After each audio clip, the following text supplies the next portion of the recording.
بسم اللہ الرحمن الرحیم انا نحن نزلنا الذکر و انا لہ لحافظون۔ اللہ تعالیٰ قرآن مجید میں ارشاد فرماتا ہے کہ یہ کتاب ہم نے ہی نازل کی ہے اور ہم ہی اس کی حفاظت کے ذمہ دار ہیں۔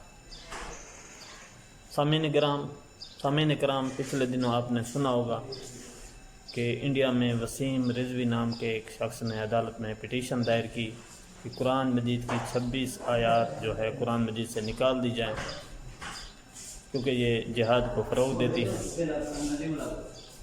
تو میرے اللہ تعالیٰ کی حکمت دیکھی، بے شک اللہ تعالیٰ ہر چیز پر قادر ہے، اور اللہ تعالیٰ کی حکمت دیکھی کہ جس وقت یہ شخص عدالت میں پٹیشن دائر کر رہا تھا، ٹھیک اسی وقت اقوام متحدہ کے سیکرٹری جنرل انٹونیو ایک رپورٹ پیش کر رہے تھے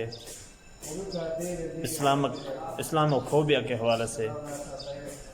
تو اس وقت جو ہے اقوام متحدہ میں قرآن مجید کا ذکر ہو رہا تھا۔ انہوں نے اس رپورٹ میں قرآن مجید کے حوالے دیے ہیں، اور اس وقت اقوام متحدہ کی جو جنرل کونسل کا عمومی اجلاس تھا، اس میں قرآن مجید کا ذکر ہو رہا تھا، اور خاص طور پہ اس وقت جو ہے اقوام متحدہ کے جنرل سیکرٹری نے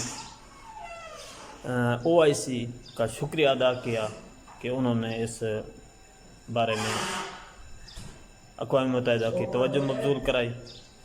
اور اقوام متحدہ کے جنرل سیکرٹری نے کہا ہے کہ اب اسلام و فوبیا کے خاتمے کے لیے جو ہے قرآن مجید سے رہنمائی لی جا سکتی ہے۔ ایک تو انہوں نے یہ بات کی، دوسری یہ بات بھی واضح ہوئی کہ مسلمانوں پر جو ظلم ہو رہے ہیں پوری دنیا میں، تو اس پر بھی دنیا کی آنکھیں بند نہیں ہیں، وہ بھی پوری دنیا میں جو ہے محسوس کیا جا رہا ہے، اس کو یعنی کہ دنیا دیکھ رہی ہے، اور اس کا اقوام متحدہ نے نوٹس بھی لیا ہے۔ تو وہ اقوام متحدہ کے سیکرٹری جنرل کی ویڈیو میں نے اس ویڈیو کے آخر میں اٹیچ کر دیے، آپ دیکھیے اور آپ کا ایمان تازہ ہو جائے گا کہ اللہ تعالیٰ نے اپنی کتاب کی کس طرح حفاظت کی ہے، کہ جس ٹائم ایک مرتد جو ہے وہ پٹیشن دائر کر رہا تھا، ٹھیک اسی وقت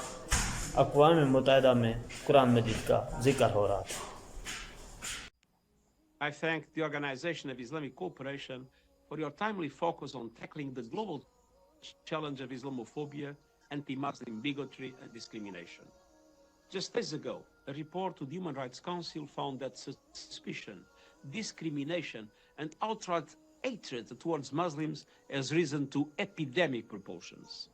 The report detailed a host of examples: disproportionate restrictions on the ability of Muslims to manifest their beliefs, the secularization of religious communities, limits on access to citizenship, socioeconomic exclusion, and widespread stigmatization of Muslim communities. The report also highlighted the intersectional dimension of anti-Muslim bigotry, where Muslim women confront triple levels of discrimination because of their gender, ethnicity, and faith. Unfortunately, far too often, stereotypes are further compounded by elements of the media and some in positions of power. Anti-Muslim bigotry is sadly in line with other distressing trends we are seeing globally.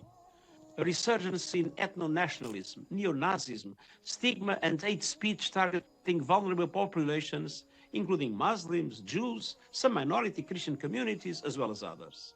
Let us also remember that many acts of intolerance and suspicion may not appear in official statistics, but those acts degrade people's dignity and our common humanity. Discrimination diminishes us all. It prevents people and societies from achieving their full potential.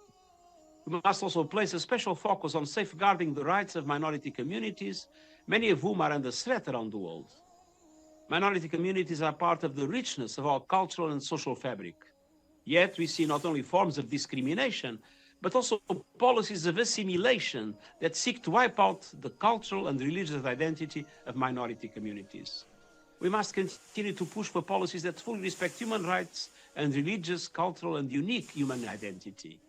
As the Holy Quran reminds us, nations and tribes were created to know one another. Diversity is a richness, not a threat. As we move towards ever more multi-ethnic and multi-religious societies, we need political, cultural, and economic investments to strengthen social cohesion and tackle bigotry.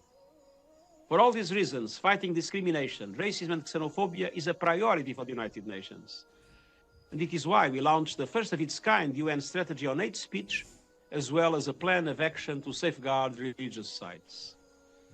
We also fully support vital work towards fostering interfaith harmony, such as the document on human fraternity, co-authored by His Holiness Pope Francis and His Eminence, the Grand Imam of Al-Azhar, Dr. Ahmed Al-Tayyeb. Let us keep working together to advance the shared values of inclusion, tolerance, and mutual understanding, values that are at the heart of all major and the United Nations Charter. Once again, thank you for your efforts to stand up against anti-Muslim bigotry and for human rights. Let us keep striving for justice, dignity, and inclusion for our Muslim brothers and sisters and for all humanity. Thank you.